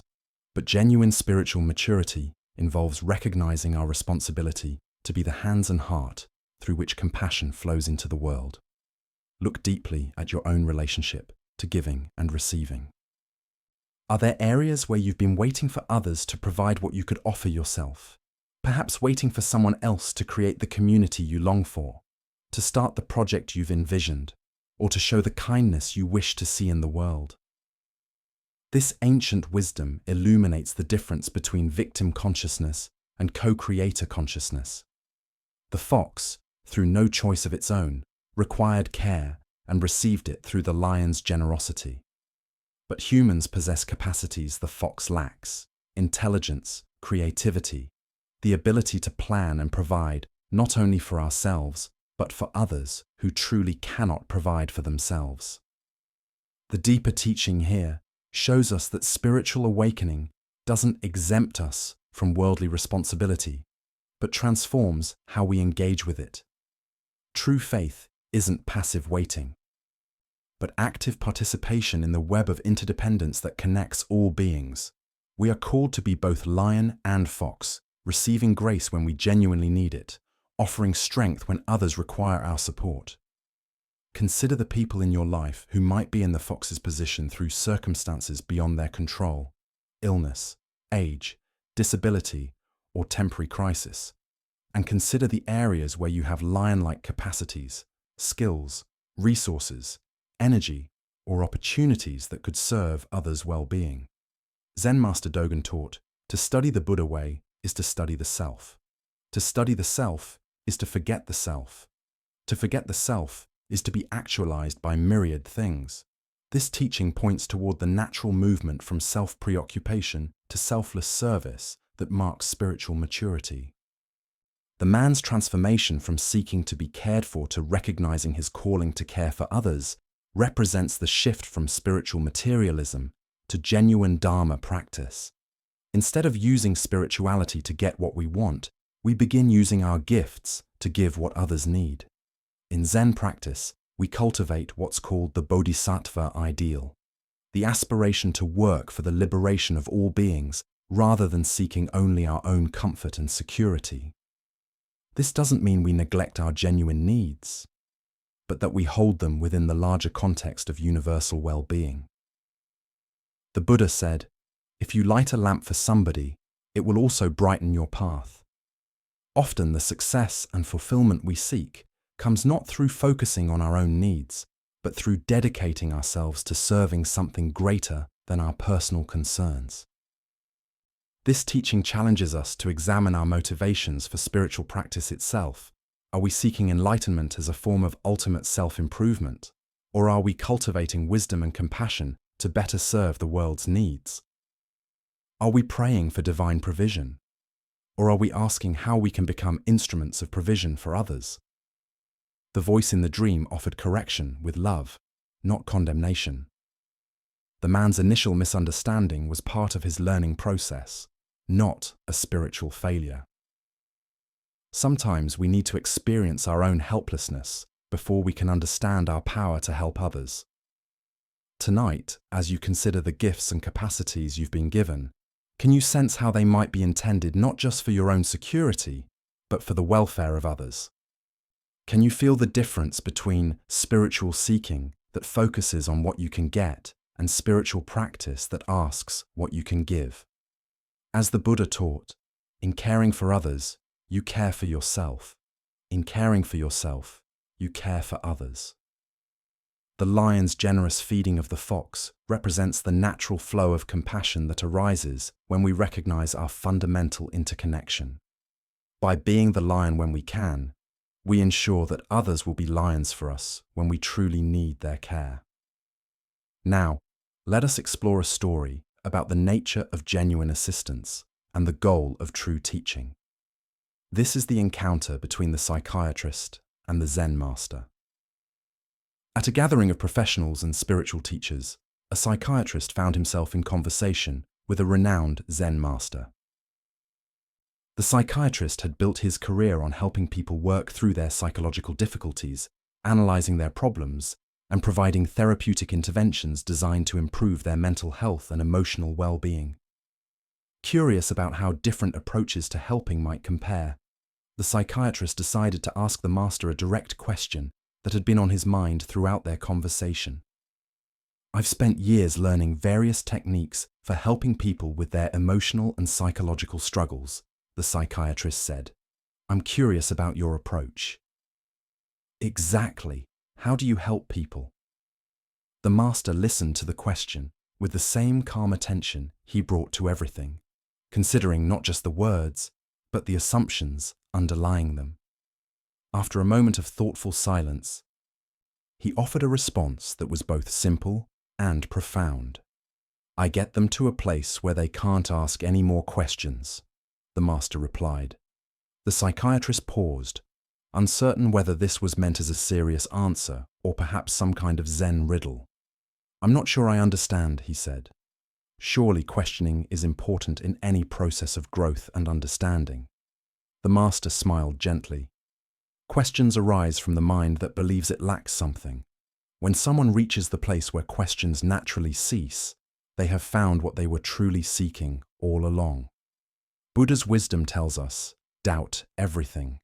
Find your own light. Yet this ancient teaching reveals a paradox. True finding comes not through endless questioning, but through arriving at a completeness where questions become unnecessary. Why do we assume that helping people means providing answers to their questions when the deepest healing might involve dissolving the questioner itself? Zen Buddhism points to the possibility that many of our problems exist only because we continue to ask the questions that create and maintain them. The psychiatrist's approach, like that of most helping professions, focuses on analyzing problems, understanding their origins, and developing strategies for managing or resolving them. This method has value and can provide genuine relief for many forms of suffering. But the master's approach suggests something more radical, helping people transcend the very framework that generates their problems. Consider the endless questions that occupy your own mind. How can I be happier? Why do I keep making the same mistakes? What should I do with my life? How can I find meaning? Each question implies a questioner who lacks something, who needs something, who must figure something out. But what if the questioner itself is the source of the seeking? In Zen practice, we discover that many of our problems are maintained by the very effort to solve them. The mind that constantly asks, "How can I find peace?" is the same mind that disturbs the peace that is naturally present. The person who desperately seeks enlightenment may be reinforcing the very sense of separation that creates the feeling of being unenlightened. The master's method of getting people where they can't ask any more questions isn't about suppressing inquiry or promoting ignorance. Rather, it's about guiding people to a direct experience of completeness where questions naturally dissolve because there's nothing more to seek. Zen Master Bankei taught, the unborn Buddha mind can handle anything that comes up. When someone truly realizes their fundamental completeness, questions about how to be complete simply cease to arise. Problems don't need to be solved. They're recognized as temporary appearances in the vast space of awareness. This doesn't mean practical questions disappear entirely. What should I have for lunch or which route should I take to work are functional questions that serve practical purposes. The questions that cease are the existential ones that arise from a fundamental sense of lack or incompleteness. The Buddha said, "There is nothing to do, nothing to gain, nothing to lose." This teaching points to the same understanding the master was indicating. True help comes not from giving people more to do or figure out, but from helping them realize they are already what they seek. Look deeply at your own relationship with questions and seeking. How much of your mental energy goes toward trying to solve the problem of your life rather than living it? What would remain if you stopped asking the questions that assume something is fundamentally wrong or missing? The psychiatrist helps by analyzing and providing tools. The master helps by pointing to what needs no analysis or improvement. Both approaches can serve, but the master's method aims for the root rather than the branches, dissolving the seeker rather than satisfying the seeking. Tonight, as you notice the questions that typically occupy your mind, can you sense what lies beneath them Can you find the space of awareness that exists prior to all questions, the completeness that needs no answers because it lacks nothing? As the Buddha observed, peace comes from within. Do not seek it without. The deepest help we can receive or offer others is the recognition that what we seek has never been absent. Questions cease not because they've been answered, but because the one who was asking them discovers there was never actually anything to ask about. As we continue our journey through the wisdom of Zen Buddhism, let us turn to a teaching about the temporary nature of all our possessions and positions. This is the story of the inn that calls itself a palace. In ancient India, a renowned spiritual teacher had spent many years wandering from village to village, sharing the Buddha's teachings with anyone who would listen. His reputation for wisdom and compassion had spread throughout the land, reaching even the ears of kings and nobles. One day during his travels, he arrived at the capital city of a great kingdom, where a magnificent palace rose above the bustling streets like a jeweled crown. The palace was truly a wonder to behold. Its walls were constructed of the finest marble inlaid with precious stones that caught and reflected the sunlight in brilliant cascades of color. Gardens filled with exotic flowers and flowing fountains surrounded the structure, and guards in gleaming armor stood at attention throughout the grounds. It was clearly the dwelling of someone who commanded immense wealth and power. The spiritual teacher approached the main entrance with the same calm dignity he brought to every encounter, whether with kings or beggars. The guards, recognizing him by his simple robes and serene presence, made no move to stop him. Word of his arrival had preceded him, and they had been instructed to allow him passage. Walking through corridors lined with silk tapestries and golden statues, the teacher made his way directly to the throne room, where the king sat upon an elaborately carved chair elevated above the marble floor. Courtiers in fine clothes gathered around the throne, their jeweled ornaments glinting in the light from tall windows. The king, a middle-aged man wearing robes of deep purple silk and a crown of gold and diamonds, looked up as the teacher entered. He had been expecting this visit, though he wasn't entirely sure what to expect from their encounter. "What do you want?" the king asked directly, his voice carrying the authority of someone accustomed to immediate answers and unquestioning obedience. The teacher bowed respectfully, but spoke with quiet confidence. "Your Majesty, I would like a place to sleep in this inn." A ripple of surprise moved through the assembled courtiers. The king's eyebrows rose and his expression shifted from curiosity to confusion. "But this is not an inn," the king replied, gesturing to the opulent surroundings. "This is my palace. I am the ruler of this kingdom, and this has been the seat of royal power for generations." The teacher nodded thoughtfully, as if considering this information carefully. "I see. May I ask your Majesty, who owned this palace before you?" "My father," the king replied, his tone becoming slightly defensive. "He ruled here for 30 years before his death. This palace was his seat of power, as it is now mine." "Ah," the teacher said with genuine interest. "And who owned it before him?" "My grandfather," the king answered, beginning to sense where these questions might lead. "He too ruled from this throne. He also is dead." The teacher paused, allowing the weight of these words to settle in the vast throne room. The courtiers had grown quiet, sensing the profound direction of this unusual conversation. Even the king found himself waiting, almost despite himself, for the teacher's response.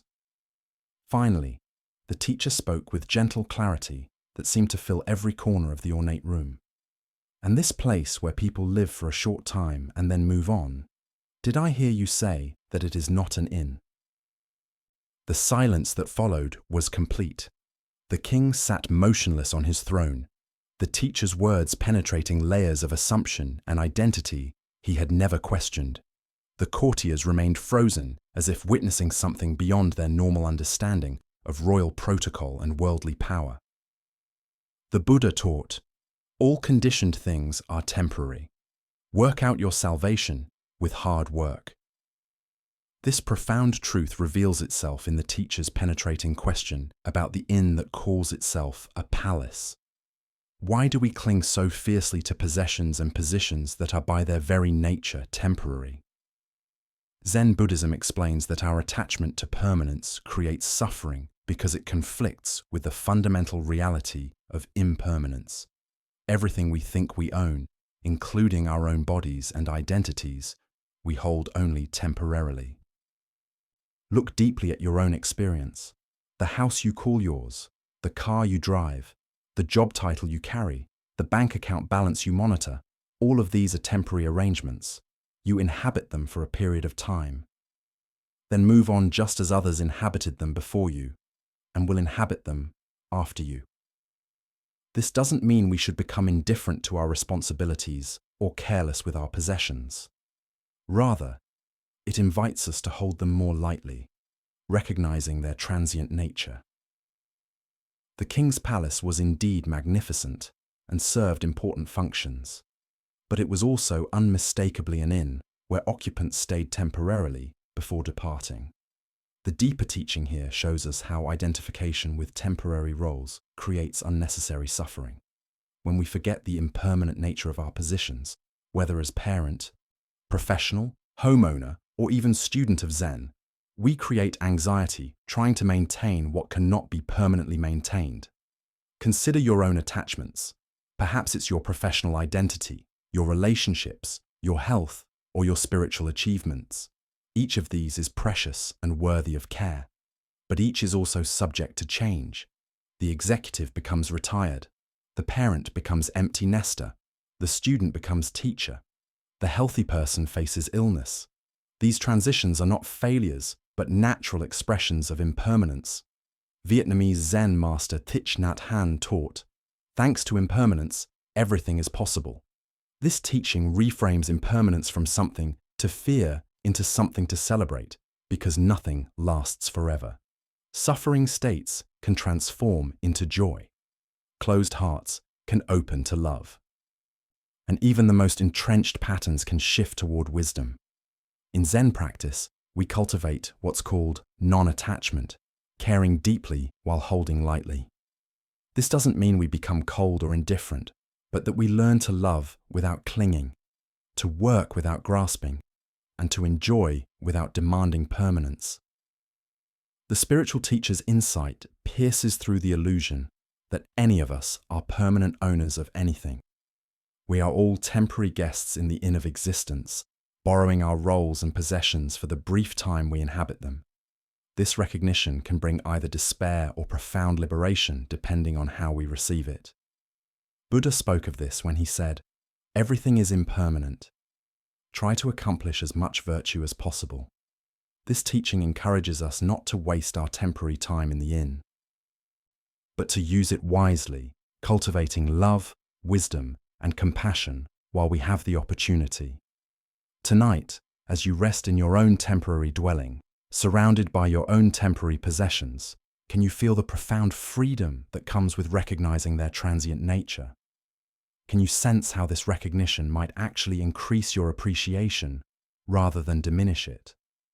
As the Buddha taught, of all footprints, that of the elephant is supreme. Similarly, of all meditative themes, that on death is supreme. By remembering the temporary nature of our stay in this inn called life, we discover the urgency and preciousness of each moment we're given to practice love and awareness. Now, let us turn to a tale about the difference between wisdom and words that attempt to contain it. This is the story of the pointing finger.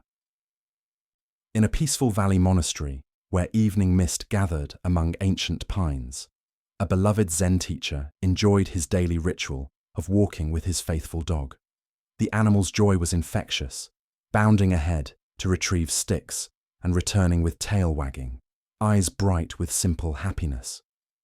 On this particular evening, the teacher invited one of his most promising students to join them. The young man was brilliant, his mind sharp as a blade, and equally capable of cutting through complex philosophical concepts. Yet, this very intelligence had become a source of suffering. The more he studied Buddhist texts, the more contradictions he discovered.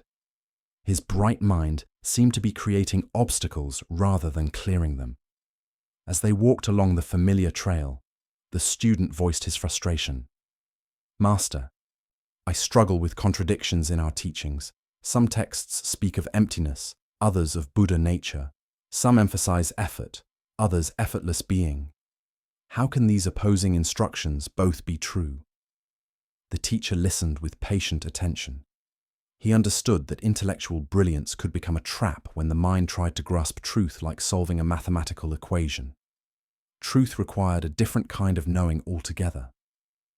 "You must understand," the teacher said gently, "that words are only guideposts. Never let words or symbols get in the way of truth. Here, I'll show you." The teacher called his dog, who came running with eager enthusiasm.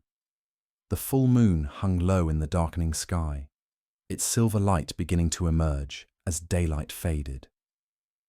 The teacher pointed directly at the luminous orb and spoke to his pet with the same tone he used for their usual games. "Fetch me the moon," he commanded, his finger extended clearly toward the celestial body. The dog's response was immediate and predictable. His gaze fixed intently on the teacher's outstretched finger, following its movement with focused attention he typically reserved for thrown sticks. The animal's entire being concentrated on the pointing digit, completely oblivious to the moon hanging magnificently above. The teacher turned to his confused student with a knowing smile. "Where is my dog looking?" The student observed the scene with growing awareness. "He's looking at your finger," he replied, beginning to sense the deeper lesson. "Exactly," the teacher confirmed. "Don't be like my dog. Don't confuse the pointing finger with the thing being pointed at. All our Buddhist words are only guideposts. Every person must fight their way through other people's words to find their own truth." The young student stood in silence, feeling something shift in his understanding. The moon shone overhead, its light touching everything equally, regardless of whether anyone pointed at it. The truth was, like that moon, present and luminous, independent of any description or analysis. As the Buddha observed, do not believe in anything simply because you have heard it. But after observation and analysis, when you find that anything agrees with reason and is conducive to the good of one and all, then accept it and live up to it. This teaching addresses the exact confusion that plagued the bright student. Mistaking concepts about truth for truth itself. Here we discover how intellectual understanding, while valuable, can become a barrier when we rely on it exclusively. The student's brilliant mind was capable of analyzing and comparing teachings, but analysis alone cannot deliver the direct experience that spiritual awakening requires. Like the dog fixated on the finger, he had become so focused on examining words and concepts that he missed the reality they attempted to indicate. Why do we become trapped in conceptual understanding? The thinking mind operates through division and comparison, understanding by breaking things into categories, but ultimate truth transcends these dualistic distinctions. It cannot be captured in concepts any more than the moon can be held in a photograph. This creates what Zen calls the great doubt, the frustrating recognition that our usual ways of knowing are inadequate for the most important questions. Different teachings use different words to point toward the same ineffable reality, like multiple fingers pointing at the same moon from various angles. Consider how this pattern manifests in spiritual seeking. We collect teachings like treasures, memorizing quotes from masters, analyzing meditation techniques, comparing different traditions. All of this can be valuable but becomes problematic when we mistake accumulation of spiritual knowledge for spiritual development itself. Zen teacher D.T. Suzuki said, "The finger pointing at the moon is not the moon." This applies not only to spiritual teachings but to all areas where we confuse the map for the territory. In relationships, we can become so focused on analyzing the relationship that we lose touch with the actual experience of loving. In nature, we can become so busy photographing that we miss the immediate wonder of simply being present. The moon represents what Zen calls our original nature, the awareness that exists prior to all concepts and categories. This awareness is always present just as the moon exists, whether or not anyone points at it. It doesn't need to be created or achieved, only recognized. This doesn't mean abandoning study or intellectual understanding. The teacher himself used words and concepts to convey his lesson. Rather, it means holding our conceptual knowledge lightly, using it as a tool rather than an end goal. Like a ladder that helps us reach a roof, spiritual teachings can be discarded once they've served their purpose. Tonight, as you encounter the inevitable complexity of modern life, can you distinguish between the pointing fingers and what they point toward? When you study spiritual teachings or seek guidance, can you remember that words are merely fingers pointing at the moon of your own innate wisdom? Buddha's wisdom teaches us, work out your salvation with hard work. The work involves not just understanding teachings intellectually, but moving through them to the reality they indicate.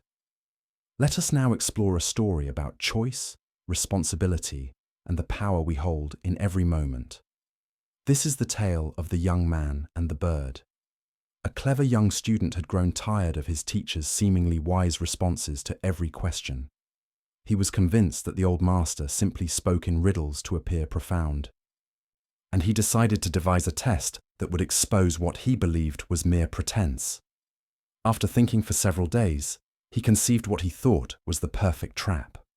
One morning, the young man caught a small sparrow in the garden. The tiny bird trembled in his cupped hands, its heart beating rapidly against his palms. He held it carefully behind his back as he approached his teacher, who was sitting peacefully in the morning sunlight, reading ancient texts. "Master," the student called out with barely concealed excitement, "I have a question that will test your legendary wisdom." The old teacher looked up from his reading with patient, gentle eyes.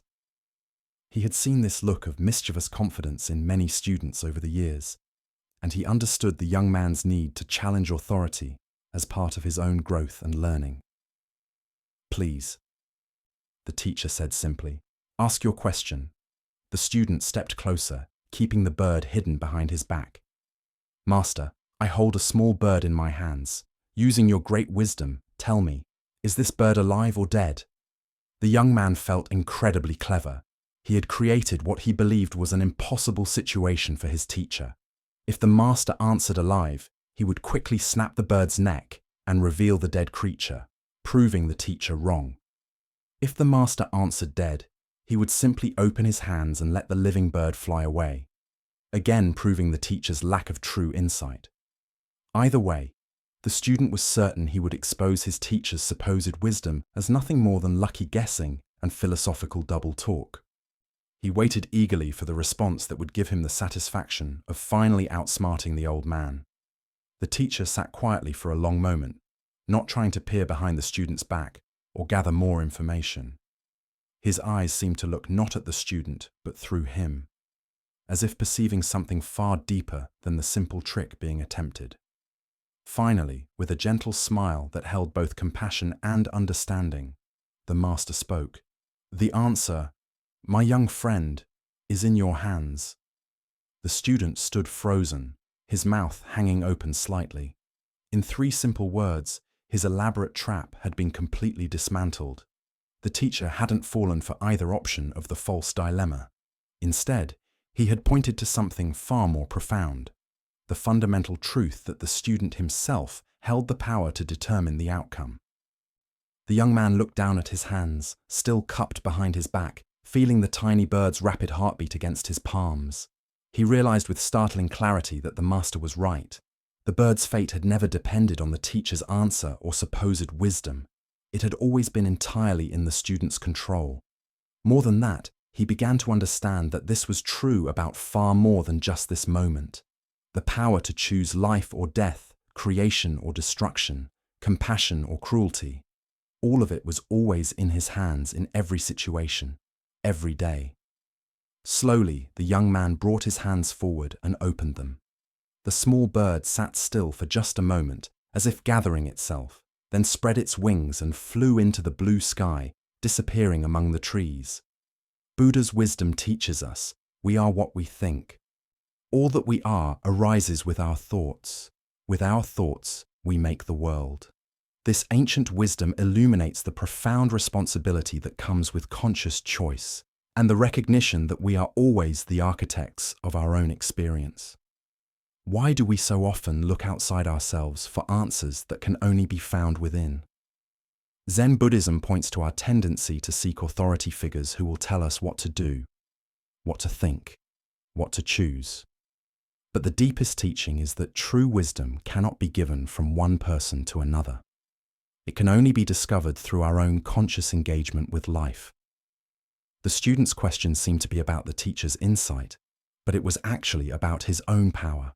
He was so focused on proving the master wrong that he almost missed the profound truth being offered, that every moment presents us with choices that shape not only our immediate circumstances, but our character and destiny. Consider your own daily decisions, both large and small. How often do you wait for someone else to tell you what the right choice is? How frequently do you seek permission, approval, or guidance for decisions that ultimately rest entirely in your own hands? The young man's bird represents all the power we hold, but sometimes fail to recognize. In our relationships, careers, and spiritual development, we constantly face moments where we hold something precious in our hands: the well-being of others, our own integrity, opportunities for growth or destruction. The outcome depends not on external circumstances or other people's wisdom, but on what we choose to do with the power we possess. The master's response reveals something crucial about authentic teaching. True teachers don't give answers. They point us back to our own capacity for wisdom. They help us recognize the choices we're already making and the power we already possess, rather than encouraging dependence on their authority. Zen teacher Charlotte Joko Beck said, "We are always in choice, even when we think we're not." The bird in the student's hands represents all the moments when we convince ourselves we have no options, no power, no responsibility. But consciousness always involves choice, and choice always involves responsibility. Look deeply at a current challenge in your life. Where are you waiting for someone else to provide answers, solutions, or direction? What would change if you fully recognized that the power to shape the outcome is already in your hands? This doesn't mean you have control over all external circumstances, but you always have choice about how you respond. The Buddha taught, the mind is everything. What you think, you become. Every thought, every intention, every action is like the student's choice with the bird, an opportunity to create life or death, beauty or suffering, wisdom or ignorance. The answer is always in our hands. Tonight, as you consider the various situations in your life where you seek guidance or feel powerless, can you sense the truth the Master was pointing to? Can you feel the weight of the choices you carry every day, not as a burden, but as the fundamental dignity of conscious existence? As the Buddha observed, no one saves us but ourselves. No one can and no one may. We ourselves must walk the path. The bird flies free not because of the teacher's wisdom, but because of the student's choice. In recognizing our own power to choose life over death, compassion over cruelty, truth over deception, we discover that the answer to every important question has always been in our hands. Now let us explore a Zen story about the ultimate nature of spiritual truth. This is the encounter between the emperor and the master.